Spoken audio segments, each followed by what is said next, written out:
Hi guys, welcome to our YouTube channel. අපේ Trinco vlog එකේ part 3 එක තමයි අද අපි අරන් ඇවිල්ලා තියෙන්නේ.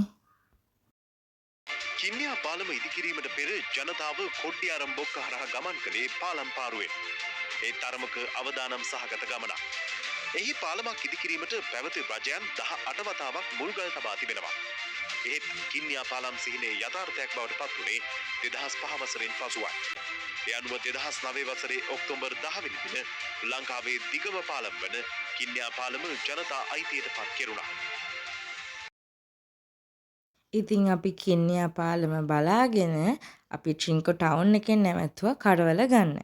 ඉතින් මේ තියෙන්නේ කරවල හදන හැටි.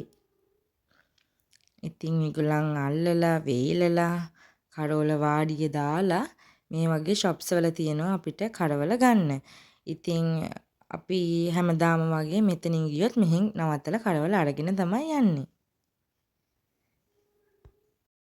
අපි කරවලත් අරගෙන දැන් අපි මේ යන්නේ සේරුවාවිල වඳින්න.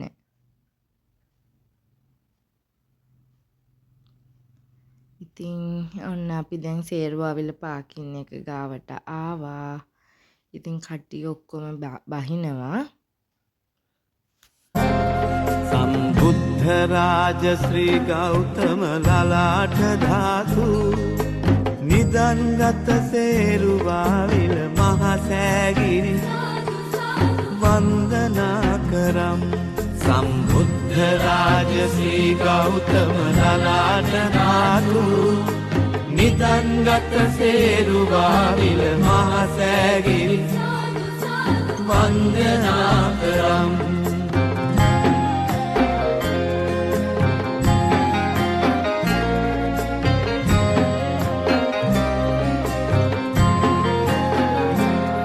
මේ මහා භද්‍ර කල්පයෙහි බුදු වූ ගරුතර කකු සඳ කෝනාගම කාශ්‍යප ගෞතම මුනිවර.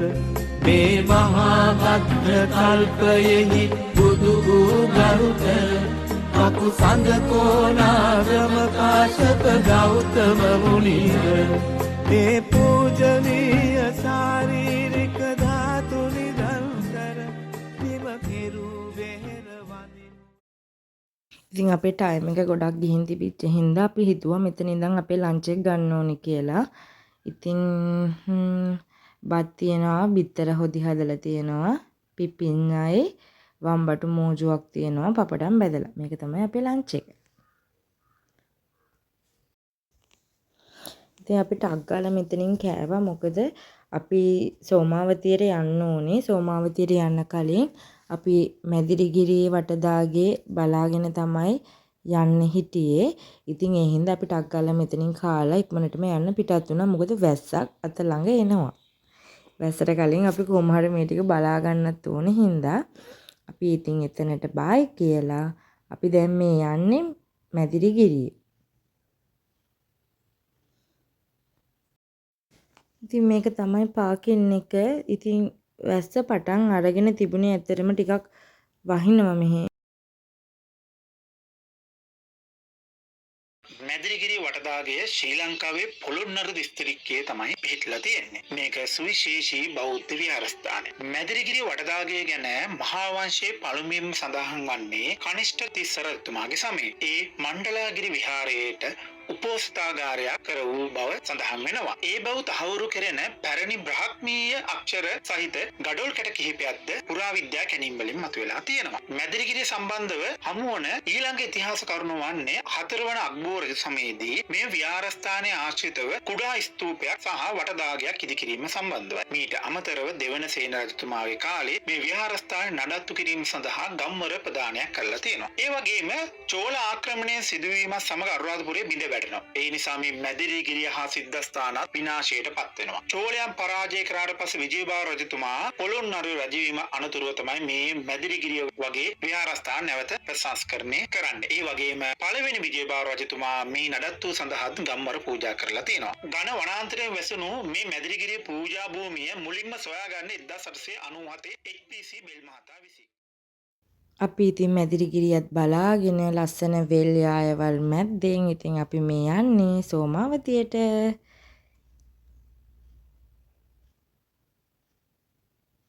සෝමාවතියට යනකොට නම් හොඳටම වහිනවා. ඇත්තටම ගොඩාක් වහිනවා. කට්ටිය යනකොට ගියාට එනකොට මහා ධාරානිපාත වැස්සක් මැද තෙමීගෙනම තමයි ඉතින් ආවේ. ඒ වුණාට ඉතින් කට්ටිය වැඳගත්තා.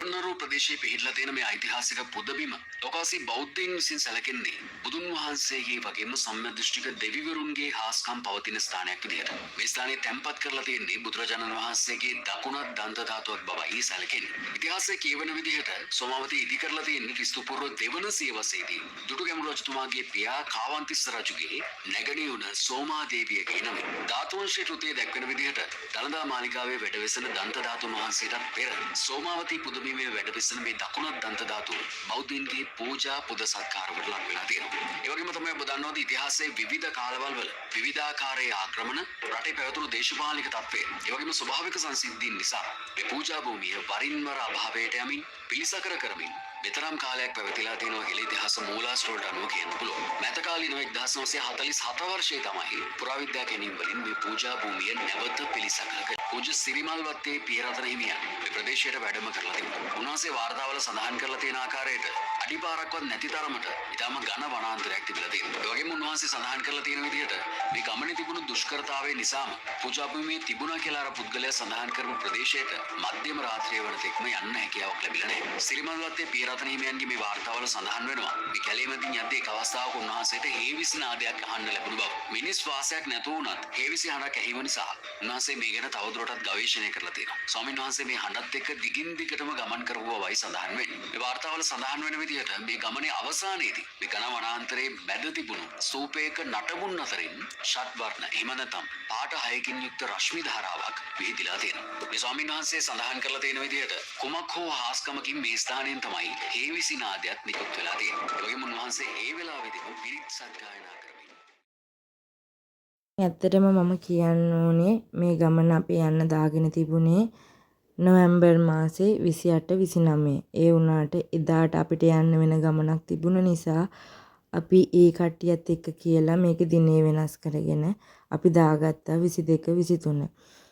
ඉතින් ඇත්තටම කියනවා නම් 28 29 යන්න හිටියනම් අපිට මේ ගමන යන්න වෙන්නේ නැහැ. ලංකාවට ලොකු විපතක් සිද්ධ වුණා. ඉතින් ඒ විපත වෙන්න දවස් 3-4කට කලින් තමයි අපි මේ හැමතැනකටම ගිහින් ආවේ. මං හිතන්නේ අපේ මොකක් හෝ පෙරපිනකට අපි මේක ගිහිල්ලා ආවා. එහෙම නැත්තම් අපි 28 29 යන්න හිටියනම් අපිවත් ඇත්තටම සෝමාවතියේදී හැදි කොටු වෙලා අපිත් ලොකු ප්‍රශ්න වලට මුහුණ දෙන්න සිද්ධ වෙනවා. ඉතින් මොකක් හෝ යම් හේකින් අපිට ඊට කලින් මේ ගමන යන්න පුළුවන් වුණා. මන් දන්නේ නැහැ කොහොමද එහෙම වුණේ කියලා. ඉතින් ඇත්තටම ලංකාවේ විපතටපත් වෙච්ච සියලුම ජනතාවට ඉක්මනින්ම මේ මං හිතන්නේ මේ මම වොයිස් කරනකොට දැන් නම් ගොඩක් දුරට ගම් අතර තත්ත්වය ඉවරයි. මට මේකේ වොයිස් එකවත් කරගන්න පුළුවන්කමක් තිබුණ නැහැ. මේ එච්චරටම අපිත් සෑහෙන පීඩාවටපත් වෙලා හිටියේ මේ රටේ වෙච්ච ජනතාවට වෙච්ච දෙයට. ඉතින් ඇත්තටම මම ප්‍රාර්ථනා කරනවා ආයේ කිසිම කාලයකදී කිසිම රටකට මේ වගේ දේවල් සිද්ධ වෙන්න එපා කියලා. ඉතින් කොහොම හරි අපි මේ ගමන කිසිම කරදරයක් නැතුව ගිහින් ඇවිල්ලා මේ අපේ 3 වෙනි දවසේ රාත්‍රී ආහාර වේල. ඉතින් ඒකත් අපි කාලේ හැමම කිසිම කරදරයක් නැතුව අපි ගෙදර ආවා. නමුත් අපි මේ ගමන යන්න හිටියේ 28 29 දැන් ඒ දිනවලට යන්න හිටියනම් ඇත්තටම සෑහෙන ලොකු ප්‍රශ්න වලට අපිට මුහුණ දෙන්න සිද්ධ වෙනවා. අපි ගිහින් ආවට පස්සේ ඒ අපි ගිහිල්ලා බලලා ආපු තැන් හැම එකක්ම වගේ ගම් වතුරට යට වෙලා තමයි තිබුණේ. ඉතින් කොහොම හරි කමක් නැහැ. අපි ඉතින් ගිහින් ආවා. ඉතින් ආපහු අපි ලස්සන වීඩියෝ එකකින් හම්බ වෙමු. එතකන් ඔයගොල්ලන් හැම දිනාටම සුබ දවසක්. බුදු සරණයි. තෙරුවන් සරණයි.